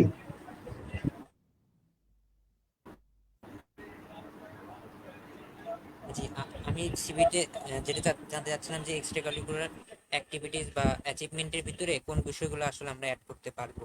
মানে আমরা তো দেখা যায় অনেক কিছুতেই জয়েন করি বা অ্যাচিভমেন্ট কিছু কিছু থাকে, কিন্তু কোন বিষয়গুলো অ্যাড করতে পারবো আসলে সিভিতে, আর কোনগুলো ওকে। অ্যাড করা ঠিক হবে না, এই বিষয়টা। Thank you. সুন্দর ২ টি প্রশ্ন, আমি দুটোরই উত্তর দেবার চেষ্টা করব। এক হচ্ছে যে আমরা এক্সট্রা কারিকুলার এক্টিভিটিস এ কি যুক্ত করব। ২ হচ্ছে Coursera বা EDX এর বিষয়ে আমি একটু বলি। নরমালি বাংলাদেশ থেকে আপনি যে ব্যাংকগুলি ডুয়াল কারেন্সির সুযোগ দেয়, ডুয়াল কারেন্সির জন্য আপনার পাসপোর্ট থাকা লাগে। এটা আহামরি জটিল কিছু কাজ নয়। আমি দেশে থাকতে আমার যেটা ছিল আমি সেটাই বলছি। EBL থেকে আমার একটা ডুয়াল কারেন্সি কার্ড করা ছিল। নরমালি আপনি স্টুডেন্ট যে একটা সেভিংস অ্যাকাউন্ট খুলবেন, স্টুডেন্ট সেভিংস অ্যাকাউন্ট, আহামরি কিছু লাগে না। আপনি ওরা আপনাকে একটা কার্ড দিবে, দেন আপনি বলবেন যে আমি ভিসা কার্ড করতে চাই। আমার কার্ডটাকে আমি ডুয়াল কারেন্সি করতে চাই। সো ওরা আপনার থেকে হয়তোবা ৳১০০ অথবা টাকা নাও নিতে পারে এবং আপনার হচ্ছে পাসপোর্টটা ওরা চাইবে। ১ সপ্তাহ পাসপোর্টটা জমা রাখতে পারে। ঢাকা থেকে প্রসেসিং। আর যারা ঢাকাতেই থাকেন, তাহলে তারা তো ওই সময়ে প্রসেসিংটা ওদের কাছ থেকে জানতে পারবেন। শুধুমাত্র আপনার পাসপোর্টটা লাগবে।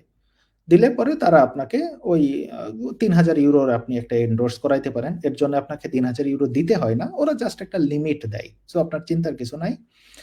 এরপরে আপনি আপনার ওই ব্যাংক অ্যাকাউন্টে টাকা রাখলেই আপনি যদি কোনো কিছু পারচেজ করতে যান, সেটা ডলার হয়ে আপনার পারচেজ হয়ে যাবে। এভাবে আপনি জিআরই পরীক্ষার ফিস বা জিম্যাট পরীক্ষার ফিস বা অন্যান্য ইন্টারন্যাশনাল কোনো কিছু কিনতে চাইলে আপনি এভাবে সবকিছুই করতে পারবেন। কাজটি একেবারেই সহজ। এখন আসি ওই Coursera-তে আমি কিভাবে ডিসকাউন্ট পাবো? আপনি প্রথমত একটি কোর্স সিলেক্ট করেন। সিলেক্ট করলে পরে আপনি ওই কোর্সের নিচে ছোট করে হাইলাইটেড করা থাকবে। দেখবেন যে লেখা আছে ফাইন্যান্সিয়াল এইড। ফাইন্যান্সিয়াল এইড একটা অপশন আছে। ওখানে আপনি ক্লিক করবেন। করলে পরেই ওখানে একটা ফর্মের মতো দেখতে পাবেন, যেখানে ওরা আপনাকে গাইড করবে যে আপনি কি ফাইন্যান্সিয়াল এইড চান? তার মানে এই কোর্সটি এত ফি, তো আপনি তো এত ফি দিতে পারছেন না। তাহলে আপনার ডিসকাউন্ট দরকার। তো ওখানে যে ফর্মগুলি আছে আপনার নাম, ঠিকানা, পাসপোর্ট, পাসপোর্ট অনুযায়ী যেভাবে দেওয়া আছে, ওভাবে আপনি জিমেইল দিয়ে পূরণ করার পরে দেন ওরা ওখানে জানতে চাইবে যে আপনি কেন চান? তো আপনি ওখানে একটা মোটিভেশনাল লেটারের মতো ছোট করে লিখবেন ৪-৫ সেন্টেন্স বা ১০ সেন্টেন্সে যে আমি অমুক ইউনিভার্সিটি থেকে অমুক পড়াশোনা করছি। আমার পার্সোনাল বিল্ড আপ এর জন্য তোমার এই কোর্সটা আমি করতে যাচ্ছি। কিন্তু আমার ফাইন্যান্সিয়াল এবিলিটি নাই যে আমি তোমার এই কোর্সটা করব। কিন্তু তোমার এই কোর্সটা আমার জন্য অনেক গুরুত্বপূর্ণ। সো তুমি যদি আমাকে একটু ডিসকাউন্ট দাও, তাহলে আমি এই কোর্সটাতে এনরোল করতে পারি। এরকম যার মতো আলাদা মোটিভেশনাল ওখানে ৬-৮ লাইনের ভেতরে লিখে সাবমিট করলেই এটা হয়ে যাবে। এটা আহামরি তেমন কিছু কাজ না। দেন ২ সপ্তাহের মতো অপেক্ষা করলে ওরা আপনাকে একটা রিপ্লাই দিয়ে দিবে, যাতে করে আপনি এই কোর্সটাতে তখনই এনরোল করতে পারবেন, এবং এর সময়সীমা 3 মাস বা 6 মাস বা 1 বছর ডিপেন্ড করে। সো আপনি অ্যাজ আর্লি অ্যাজ পসিবল কোর্সটাকে কমপ্লিট করে ফেলবেন। সার্টিফিকেট নেওয়ার সাধারণত প্রয়োজন নাই। সার্টিফিকেট নিতে গেলে হয়তো একটা ফিস দেওয়া লাগে, অথবা আপনি যদি সার্টিফিকেটস নিতে চান সেক্ষেত্রে আপনি নিতে পারেন, হয়তোবা $40 বা এর কমে হলেও তারা একটা সার্টিফিকেটস দিয়ে দেয়। অথবা আপনি এনরোল করে ফেললে ওই $25 ভেতরে অনেক কোর্স আছে যারা ওই $25 ভেতরে আপনাকে সার্টিফিকেটসটা দিয়ে দেয়। এখন $25 কি ফিক্সড না, কোনো কোর্স মনে করেন $50, তো সেক্ষেত্রে আপনি যদি 75% ডিসকাউন্ট পান, তাহলে এবার চিন্তা করেন আপনাকে $12-13 মাত্র, আহামরি তেমন কঠিন কিছু না, ঠিক আছে? সো ডিপেন্ড করে এক একটা কোর্সের খরচ এক এক রকম, তো তার উপরে আপনি অ্যাটলিস্ট 75% ডিসকাউন্টটা পেয়ে যাবেন আর কি। পেয়ে গেলে এটা আপনার জন্য তেমন কঠিন কিছু হবে না। আশা করি এটার উত্তর দিয়েছি।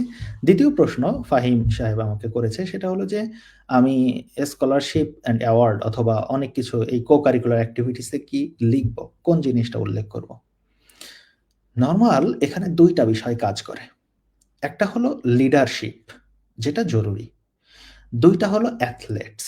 আমরা কো কারিকুলার অ্যাক্টিভিটিস বলতে মেইনলি এই 2টা জিনিসকেই বুঝি, আর কিছু না। অ্যাথলেটিক্সের ভেতরে আপনার যত ধরনের কাজ আছে, যেমন সুইমিং অথবা রানিং অথবা হাই জাম্পিং, অথবা ক্রিকেট, ফুটবল, এগুলি যা কিছু আছে সব অ্যাথলেটিক্সের ভেতরে রয়েছে। সো এখান থেকে আপনি সর্বোচ্চ পর্যায়ের যে অ্যাওয়ার্ডটি পেয়েছেন সেটি লিখতে পারেন। ছোটখাটো না, আপনার গ্রামে কি হয়েছে এটা না, অবশ্যই সেটা চেষ্টা করবেন অ্যাটলিস্ট ডিস্ট্রিক্ট লেভেল পর্যন্ত, যে যদি আপনি কোনো পুরস্কার পেয়ে থাকেন অ্যাটলিস্ট এর নিচে না, ডিস্ট্রিক্ট লেভেলের নিচে না, এই পর্যন্ত আপনি যদি কোনো অ্যাথলেটিক্সের দিক থেকে পুরস্কার পেয়ে থাকেন আপনি সেটা এখানে উল্লেখ করতে পারেন। আরেকটা বলেছি, সেটা হলো যে সামাজিক কাজ। সামাজিক কাজ ধরেন আপনি ইউনিভার্সিটিতে আপনার অনেকগুলি প্রতিষ্ঠান রয়েছে, এখন প্রতিষ্ঠানটির ব্যাপ্তি যদি এরকম হয় যে বেশ পরিচিত, যেমন এখন নতুন করে মনে করেন যে আমাদের দেশে রয়েছে বিডি ক্লিন। সো এখানে আমি বলেছি লিডারশিপ, তার মানে বিডি ক্লিন থেকে কোনো প্রোগ্রাম হয়েছে, ওই প্রোগ্রামে আপনার লিডারশিপ ছিল, মানে আপনি আরো 10 জন 15 জন বা 5 জন যে কয়জনকে হোক না কেন, আপনি লিডারশিপ দিয়ে সেই কাজটি করেছেন, সেইটাকে আপনি এর ভেতরে উল্লেখ করতে পারেন লিডারশিপের ভেতরে। অথবা আপনি নিজে একটা ছোট একটা প্রতিষ্ঠান করেছেন, এখন সেইটা দিয়ে অমুক কাজ হয়েছে না, এগুলি আপনি উল্লেখ করিয়েন না। হতে পারে আপনি রোটারঅ্যাক্ট, হতে পারে আপনি বাঁধন, এর থেকে মনে করেন বাঁধনের এক্সাম্পলই দিই, আপনার ঢাকার মনে করেন শাহবাগে আপনার একদিন ব্লাড টেস্ট হলো, তো ব্লাড টেস্টে আপনি কর্মী ছিলেন এটা না, আপনি নেতৃত্ব দিয়েছেন, তার অর্থ হচ্ছে আপনি প্রেসিডেন্ট ছিলেন ওই প্রোগ্রামের তখন। এরকম জিনিসপত্র হলে সেই জিনিসগুলো আপনি এখানে অ্যাড করার চেষ্টা করেন। আর অ্যাওয়ার্ডের বিষয়ে যেটা বলেছি সেটা হলো যে আপনি ইউনিভার্সিটিতে থাকাকালীন সময় এনএসটি ফেলোশিপ পেয়েছেন অথবা ডিনস অ্যাওয়ার্ড পেয়েছেন, এই জিনিসগুলি অ্যাড করেন, ছোটখাটো জিনিসগুলি অ্যাড করার দরকার নেই। যদি না থাকে এটা তেমন আহামরি কোনো সমস্যা না, যদি থাকে তাহলে তখন আপনি এই জিনিসগুলি অ্যাড করবেন। ছোটখাটো জিনিস আপনার সিভিতে, প্রফেশনাল সিভিতে কখনোই থাকবে না। জি, আশা করি উত্তর দিতে পেরেছি। জি ধন্যবাদ স্যার। আমরা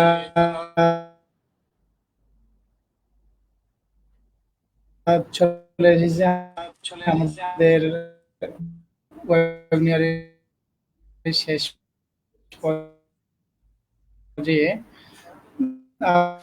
আপনার সুন্দর আলোচনা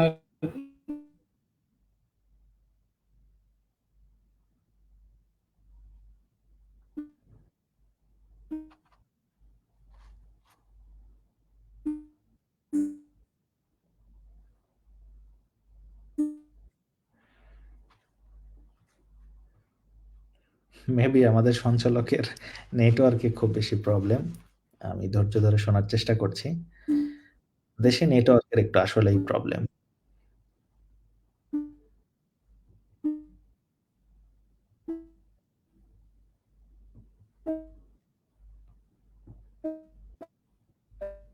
এবং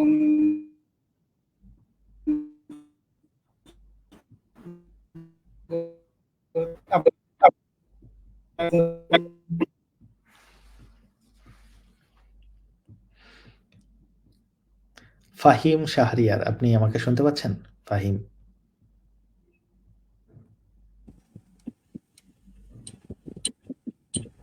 জি স্যার, শুনতে পাচ্ছি। আপনি কি শুনতে পাচ্ছেন আমাকে? জি, জি। আমার মনে হয় যে আব্দুল হাকিম ভাইয়ের নেটওয়ার্ক জি, জি। প্রবলেম।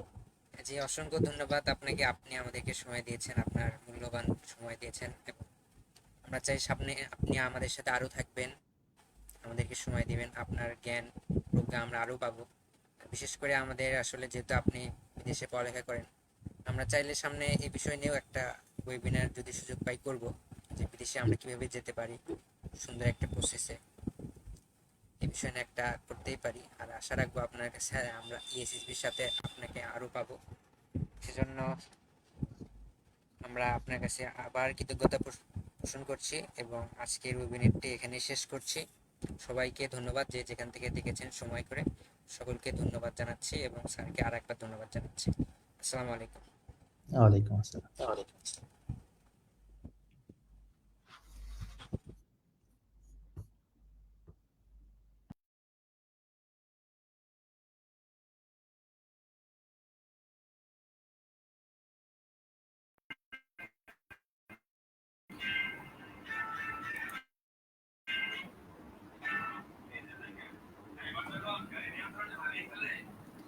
আমরা আমাদের ওয়েবিনারের শেষ পর্যায়ে চলে এসেছি। আমাদের সাথে থাকার জন্য সবাইকে ধন্যবাদ। সেই আশা ব্যক্ত করে আমাদের ওয়েবিনার শেষ করতে যাচ্ছি। আসসালামু আলাইকুম।